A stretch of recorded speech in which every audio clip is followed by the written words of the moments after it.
자, 그 다음에 우리가 변압기 모선 방식, 제가 버스 하면서 우리가 모선 종류는 단일 모선, 복모선, 환상 모선이 있다라고 해서 제가 특강이라든지 기본 이론할 때 다 설명을 드렸던 부분이기 때문에 이런 문제가 나온다라고 보셔야 되겠죠. 자, 그 다음에 우리가 문제 2번 같은 경우에는 뭐 암기를 해야 되는데 처음 나왔어요. 18년도 때. 그래서 계속 암기하려고 하는데 한 번 나온 것들은 제가 별로 중요시하게 생각 안 합니다. 한 번 나온 것들은 뒤에 암기를 하는 게 맞고 다수 출제되었던 것들 위주로 먼저 공부를 하신 다음에 암기는 이제 마지막 시간에 이렇게 얘기할게요. 그래서 데이 10일 정도 남았을 것 같으면 첫날에 10개, 그리고 둘째 날에는 첫날에 배웠던 10개에다가 추가 10개. 여기서 계산 문제 다 되어 있다는 전제 조건 아닙니다. 제가 강의해 드렸던 거 거의 다 됐다는 전제 조건 하에. 그래서 전날 20개에다가 10개, 그리고 30개에다가 10개, 40개에다가 10개, 이렇게 하면서 전날 외우는 거 잘 안 되면 그 다음날도 계속 올리지 마십시오. 첫날에는 다수 출제되었던 것들 먼저 하고 그 다음부터는 자기가 외우기 쉬운 거. 그래서 제가 20선 드린다라고 얘기했습니다. 맞죠? 그래서 20선 먼저 외우고 난 다음에 그 다음에 여기 추가된, 그리고 이슬찬 교수가 강의했던 그 자료 있잖아요. 맞죠? 기기 관련된 거, 그런 것들 추가적으로 하시면 되겠습니다. 그래서 이런 식으로 공부하시고 하루에 너무 많이 외우러 가지 마시고 다 안 외워집니다. 그래서 아침 10개, 점심 10개, 저녁 10개 이렇게 구분하면서 그날 외울 게 10개면 아침에 10개 한번 써보고, 점심에 10개 똑같이 써보고, 저녁에 10개 써보고, 그 다음날 아침에 전날 배웠던 거 10개 써보고, 이렇게 하십시오. 아시겠죠? 그래서 제가 중요하다는 거 다 외우고 난 다음에 그 외에 다른 거 외우는 건 상관 안 하겠는데 다 찔렀어요. 변압기 변연운전 이렇게 했을 때 안 나오면 모르는 겁니다. 아시겠죠? 바로 나와야 됩니다. 그래서 쌤 저는 모르는데 할 수 있어요. 변압기 등가 회로를 통해서 선생님이 외우는 방법 가르쳐줬어요. 그래서 저는 그렇게 하랍니다. 그건 오케이. 근데 앞글자 외워서 안 된다. 그러면 나중에 시험장 가보십시오. 앞글자 딱 외웠는데 앞글자 하나가 막히잖아요. 뒤에 것도 안 적혀져요. 그래서 이런 것들 조금 잘 해보시고, 이런 것들도 그냥 외우셨으면 좋겠어요. 그래서 우리가 최대 수요 전력을 억제하는 기능 방법 3가지라고 했는데 제가 부하곡선 그려드렸잖아요. 맞죠? 그래서 이런 식으로 우리가 부하곡선이 생긴다고 얘기하면 이 녀석이 최대 전력 아니겠습니까? 그래서 얘를 잘라버리는 거, 우리가 최대 전력을 피크라고 하잖아요. 맞죠? 그래서 얘가 잘라버리는 것을 피크컷 제어라고 얘기를 합니다. 그리고 이것을 뭐라고 하느냐, 얘를 옮기는 거, 다른 쪽으로 옮기는 거, 얘를 피크 시프트가 이동한다는 거거든요. 그리고 설비 부하의 프로그램 제어, 그리고 자가용 발전 설비의 가동에 의한 피크 제어 방식, 이거를 우리가 자가용 발전 설비로 공급하겠다는 겁니다. 그래서 밑에 거는 변압기로 공급하고 이런 것들을 자가용 발전기, 비상 발전기로 공급하겠다는 것이 자가용 발전 설비의 가동에 의한 피크 제어 방식이 되겠습니다. 넘어가겠습니다. 배전선 전압 조정하는 방법 3가지 이렇게 외워주시고요. 제가 수업 시간에 단권 변압기라든지 우리가 탭 전압 방식이라든지 전압 장치라든지 유도 전압 조정기 해드렸는데 이걸로 다시 리뉴얼 하시고요. 제가 해드렸던 거 해도 되겠지만 답지 다 이렇게 나와 있으니까 추가적으로 공부하셨으면 좋겠습니다. 했던 거는 넘어갑니다. 자, 그래서 그 중에 요 직렬 컨덴서, 병렬 컨덴서 구분을 하라고 했는데, 직렬 컨덴서는 전압 강하를 감소시켜서 안정도를 개선하는 것이 주 목적이 될 것이고, 병렬 컨덴서는 역류를 개선하여 우리가 전력 수치를 감소시키는 것이 주 목적이 되겠습니다. 그래서 넘어가겠습니다.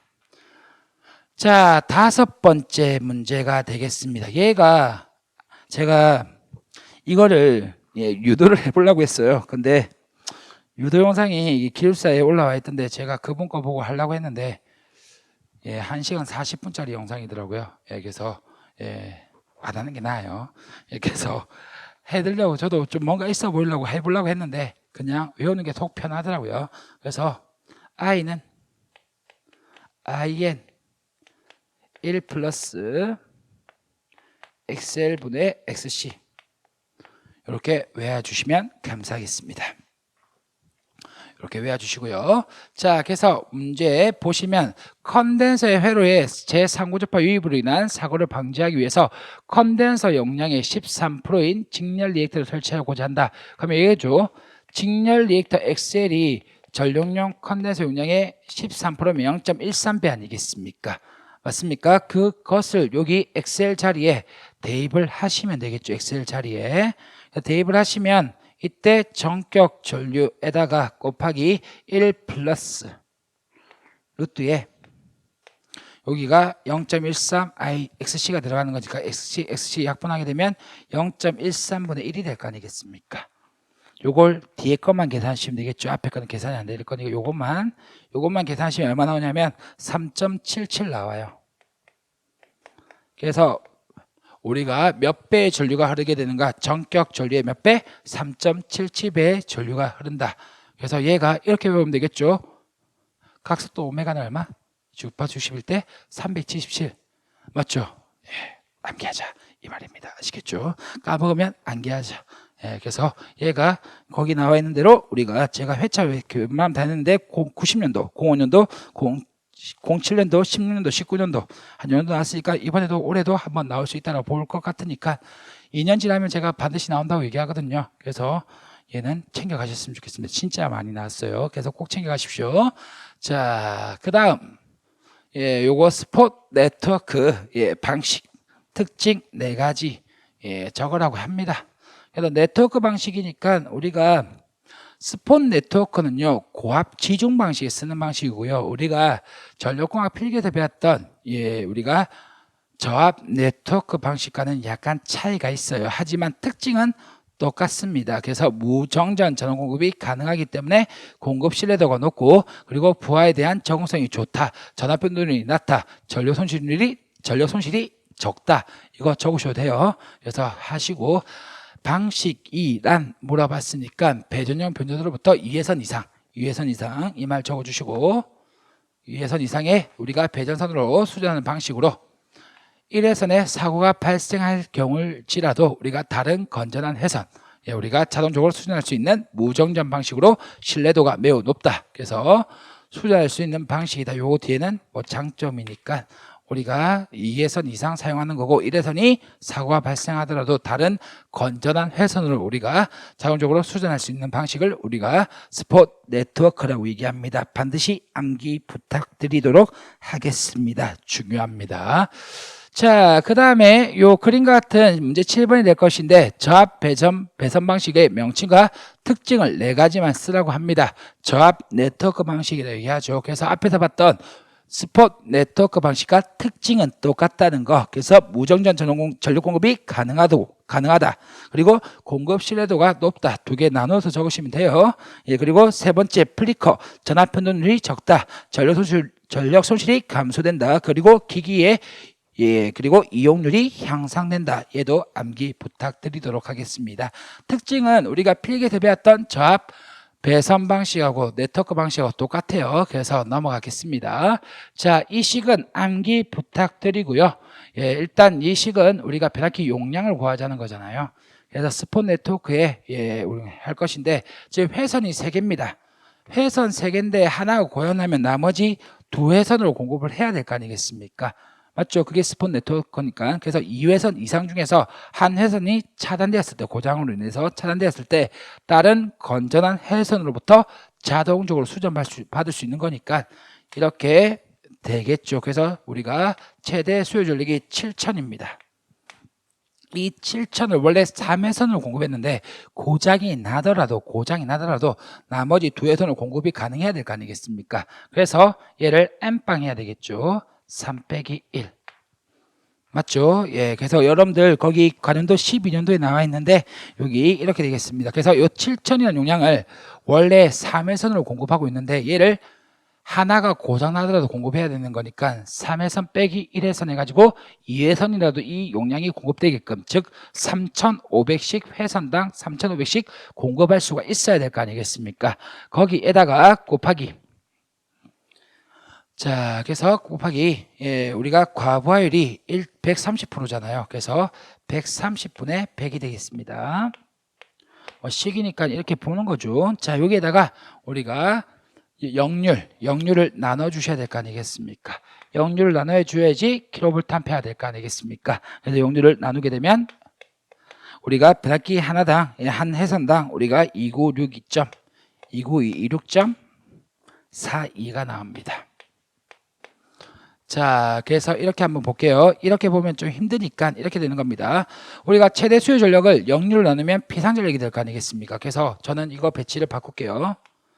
7000에다가 0률 0.92를 나누게 되면 비상전력이 되는 거 맞습니까? 지금 구하고자 하는 것은 네트워크 변압기 용량을 구하자는 겁니다. 그럼 용량을 구할 건데 변압기 용량은 최대 전력보다 더 크거나 같아야 될 거 아니겠습니까? 그럼 어떨 때? 같을 때가 얘가 가지는 최소값 아니겠습니까? 경제성을 고려해서 같아야 되겠죠. 그러면 이렇게 하면 비상전력이 될 것인데 얘를 우리가 어떻게 하겠다? 세 개 회선 중에 한 회선이 고장나더라도 공급이 가능해져야 되는 거 아니겠습니까? 그렇기 때문에 이 회선으로도 공급이 가능해져야 되겠죠. 그래서 N방을 시키는 거죠.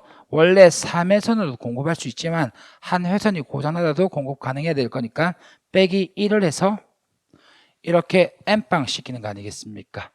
맞죠? 그래서 이거를 이렇게 쓰는 것보다 저는 이 용량을 나머지 회선으로 공급 가능해야 되는 거니까 나누기 3 빼기 1이라고 하겠습니다. 그리고 여기에 이 변압기 용량을 과부하시킬 수 있다 있잖아요. 그래서 몇 프로까지? 130%까지. 그러면 130%는 1.3배 되는 거 맞아요? 그래서 1.3배까지 할 건데 얘를 1.3배까지 하겠지만 이 용량을 구하자는 거니까 1.3을 맞아? 나눠도 되잖아요.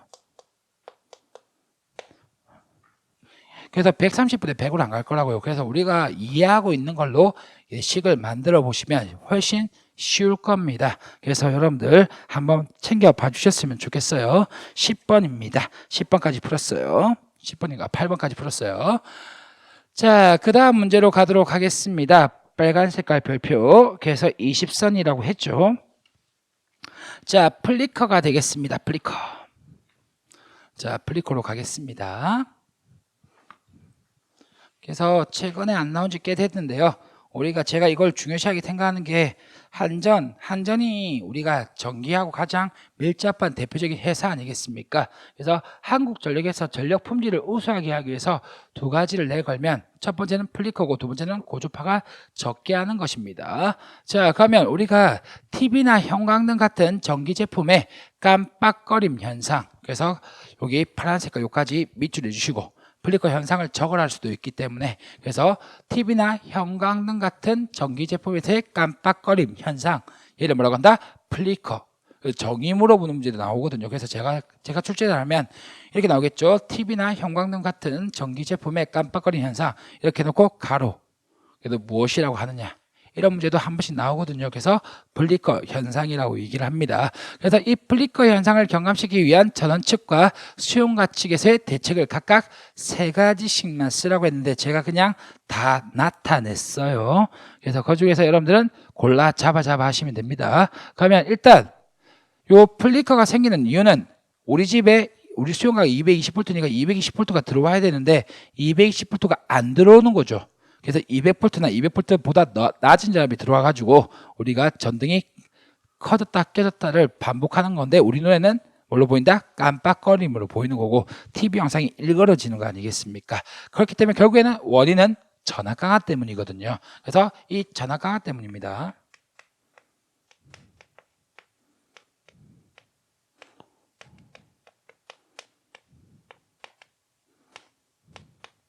전압 강화 계속 쳐볼까요? 얘는 VR에 코사인 세타 분의 PR에다가 R 코사인 세타 더하기 X 사인 세타가 되겠죠.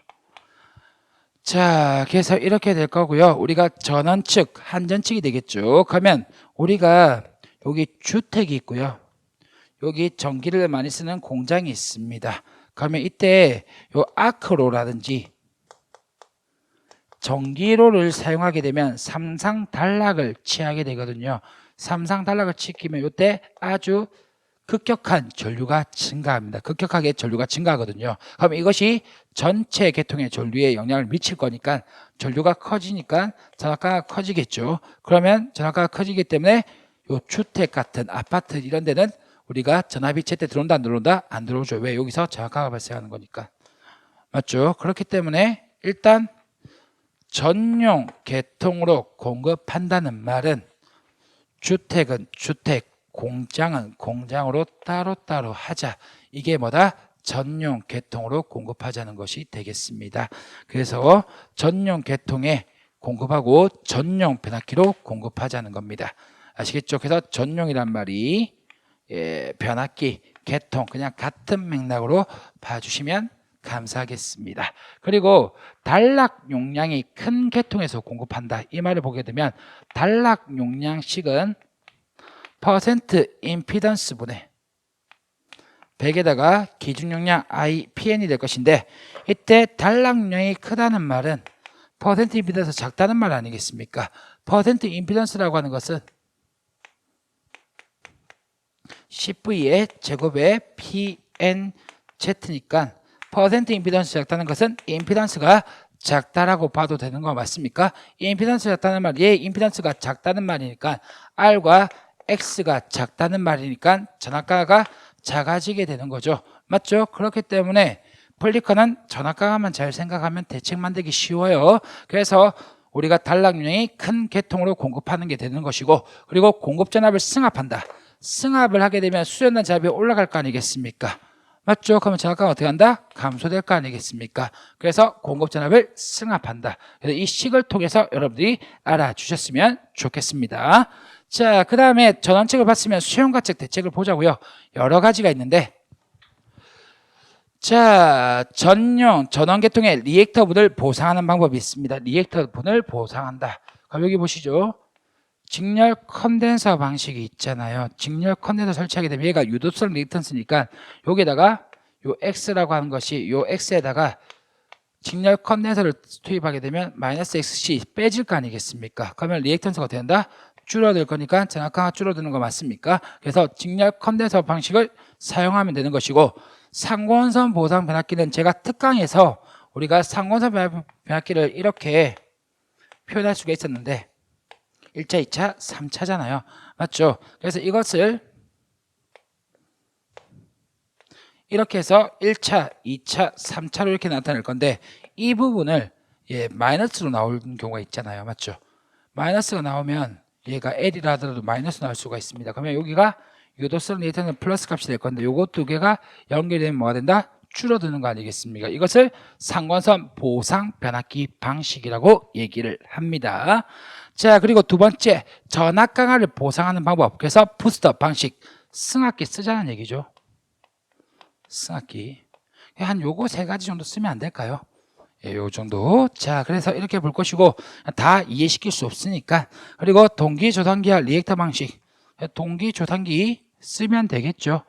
동기조단기 쓰면 될 겁니다. 자, 그리고 우리가 직렬 리액터 방식으로서 가포화 방식이 있는데 뭐 이런 것들은 외우기 힘드니까 그래서 요 정도 보시고 이렇게 얘기할게요. 사이리스터 이용하는 컨덴서 개폐 방식이라고 있습니다. 얘를 사이리스터 컨트롤드 여기다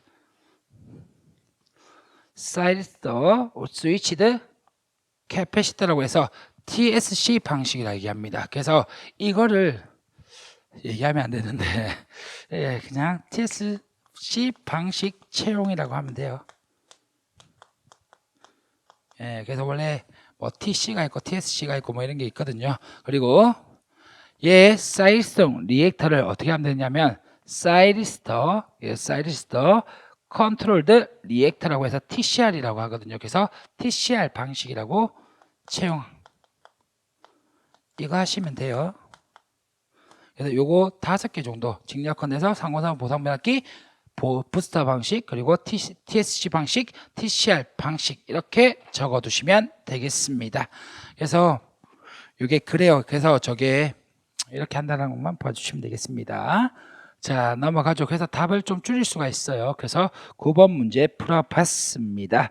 그래서 9-2번은요. 전원계통에서 리액터 분을 보상하는 방법이니까 리액터 분 보상하는 방법 이거 두 가지 아니겠습니까? 그래서 9-2번은 제가 안 풀 거예요. 왜냐하면 제가 9-1, 9-2는 연관성 있는 문제이기 때문에 같이 묶어 놓은 거거든요. 그래서 같이 연관되는 거니까 여러분들이 9-1번 문제만 제대로 보시면 답이 다 될 겁니다.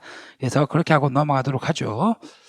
자, 10번 문제 가겠습니다. 얘도 제가 반드시 가져가라는 문제가 되겠죠. 고조파가 되겠습니다. 자, 전원에 고조파 성분이 포함되어 있는 경우 부하 설비의 과열 및 이상 현상이 발생하는 경우가 있다. 이러한 고조파 전류가 발생하는 주 원인과 그 대책을 쓰라고 합니다. 그래서 제가 회로 이론할 때 필기할 때요, 요 고조파의 원인이 제가 이렇게 얘기했어요. 동기 발전기의 자기여자 그 전기자 반작용, 그리고 우리가 변압기의 자기포화, 그리고 히스테리시스 현상, 이런 것들, 그리고 우리가 정류기, 그래서 우리가 전력 배단 장치라고 얘기하거든요. 그런 것들 말고 우리가 보게 되면 변압기 전동기의 여자 전류 L 성분입니다. 컨버터, 인버터, 초퍼 아니겠습니까? 그래서 우리가 2장 부하 설비에 예비전을 했는데, 컨버터라고 하는 것은 우리가 교류를 직류로 바꾸는 것을 컨버터라고 얘기하고, 인버터는 직류를 다시 뭘로? 교류로. 그래서 우리가 원하는 사용 주파수의 교류로 바꿀 수 있는 것을 인버터라고 얘기하고, 초퍼라고 하는 것은 DC 컨버터를 초퍼라고 얘기하는 거거든요. 그래서 우리가 직류압을 변성시키는 것이 초퍼가 되겠습니다. 그래서 얘가 이렇게 쓰지 말고 저는 전력 변환 장치라고 적겠습니다. 전력 변환은, 전력에는 교류가 있고 직류가 있잖아요. 그래서 직류 교류를 바꾸는 것을 전력 변환이라고 할 것이고, 이때 쓰이는 장치를 전력 변환 장치라고 얘기하겠죠. 그래서 전력 변환 장치에서 우리가 발생하는 거죠. 그리고 우리가 요 전기로 아크로가 삼상단락이 된다는데, 기기 시간에 배우셨겠지만 얘가 삼상단락을 취하게 되면 처음에 막 이렇게 생겨요. 그래서 이때 직류분이 포함되는데 직류분 자체가 고조파거든요. 그래서 여러분들이 회로 시간에 고조파 전류의 전체 시료값은 비정연파의 직류분 제곱, 기본파 전류의 시료값, 3고조파 전류의 시료값 제곱, 5고조파 전류의 시료값 등등등 있을 거 아니겠습니까? 그래서 얘가 직류 자체가 고조파로 봐도 됩니다. 그래서 우리가 이런 것들이 생길 것이고, 코로나도 고조파가 끼는 거죠. 코로나가 발생하면 전기 방전 현상이 발생할 거 아니겠습니까? 그래서 이렇게 사인 파형이 나와야 되는데 방전 현상 때문에 얘가 이렇게 튀어요.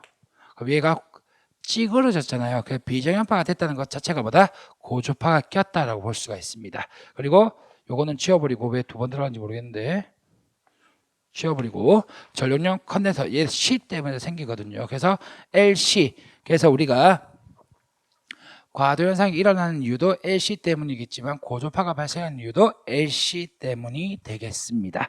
그래서 이렇게 5가지 한번 보시고요. 나머지 보도록 하겠습니다. 대책. 자, 대책은 우리가 전력 변환의 장치의 펄스를 크게 한다는 겁니다.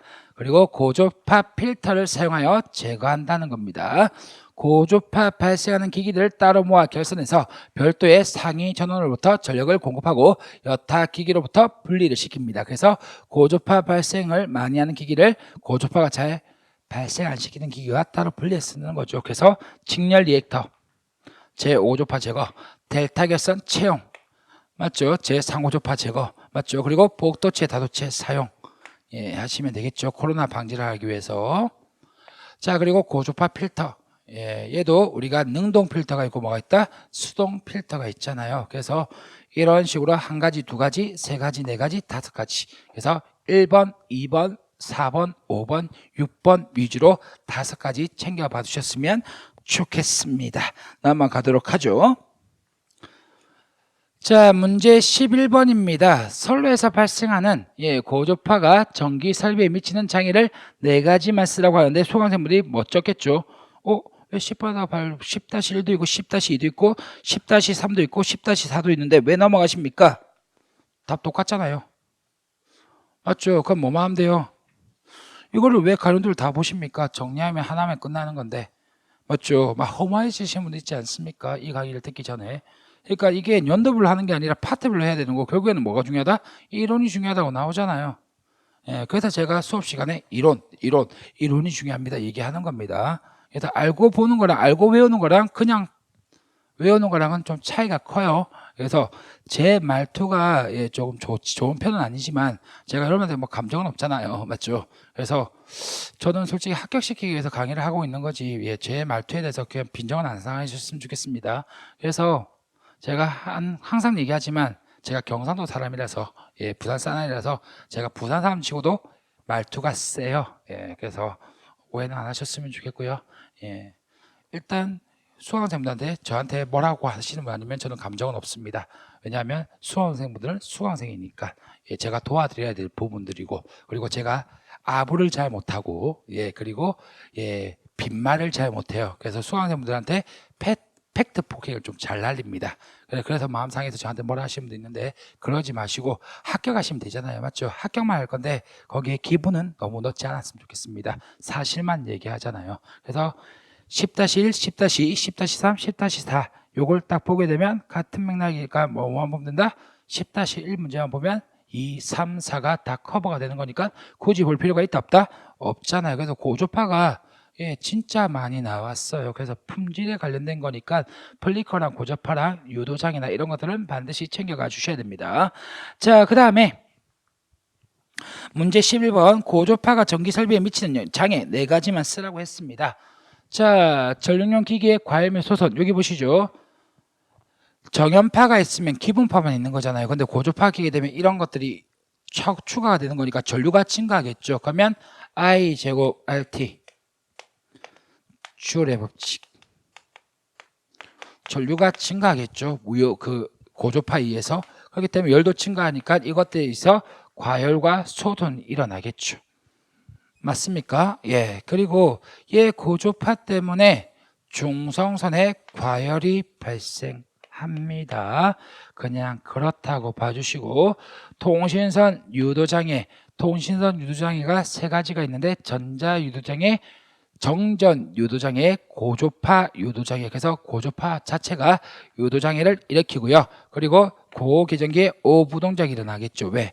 원래 걸려야 되는 기본파 전압보다 크게 걸리거나 전류가 크게 걸리기 때문에 이 식 참고하면서 요 2식 적으시면 되겠죠. 그래서 원래 전류보다 올라갈 거니까 보호기전기 같은 경우가 오동작, 오부동작 이렇게 될 것이고 오동작은 잘못 동작한다는 것이고 부동작은 동작해야 되는데 동작하지 않는다는 얘기가 되겠습니다. 그리고 이렇게 봐주시면 됩니다. 이식 적어가면서 공부를 하셨으면 좋겠습니다. 자, 넘어가죠.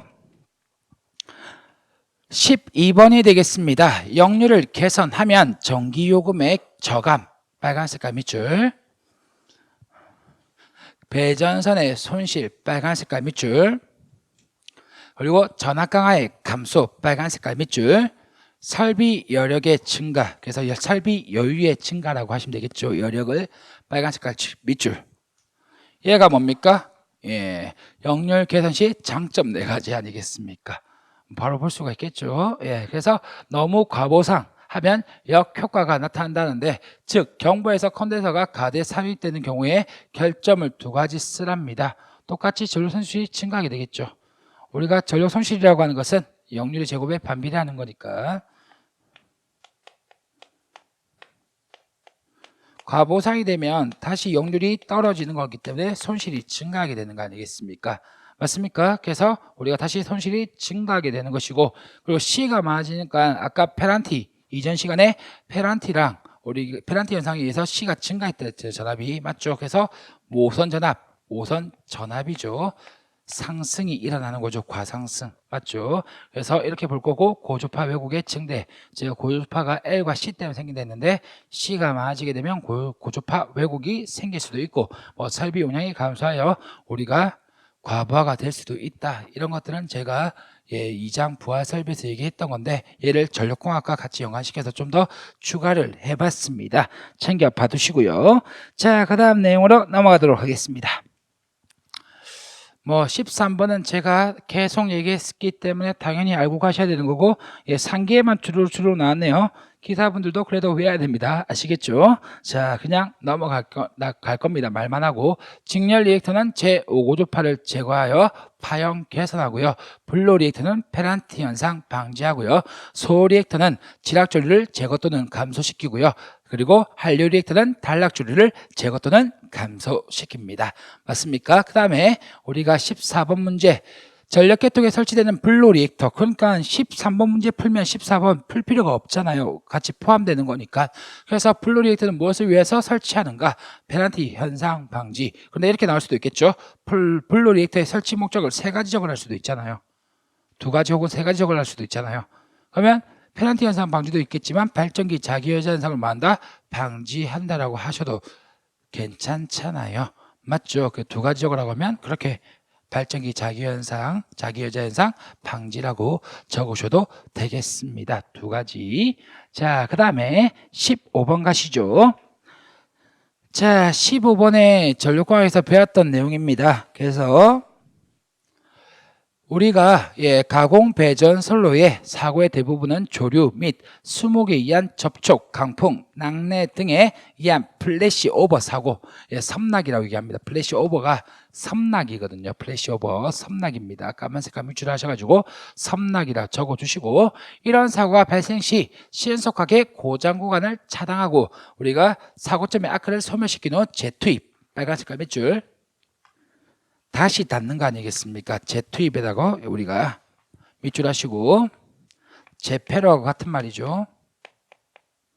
그래서 제자가 리 그리고 패자가 클로즈, 리클로저. 그래서 이렇게 되겠습니다. 자, 두 번째 보안상 책임 분계점에서 한전 책임 분계점에서 보수 점검 시 전로를 개폐하기 위하여 시설하는 것으로 반드시 무브화 상태에서만 개방해야 됩니다. 무브화에서 하는 게 단록이 아니겠습니까? 그런데 근래에는 ASS를 사용하며 DS 대신에 뭐 쓸 수 있다? ASS 수변료 공부해야 되겠죠. 그리고 DS 대신에 7000kVA 초과시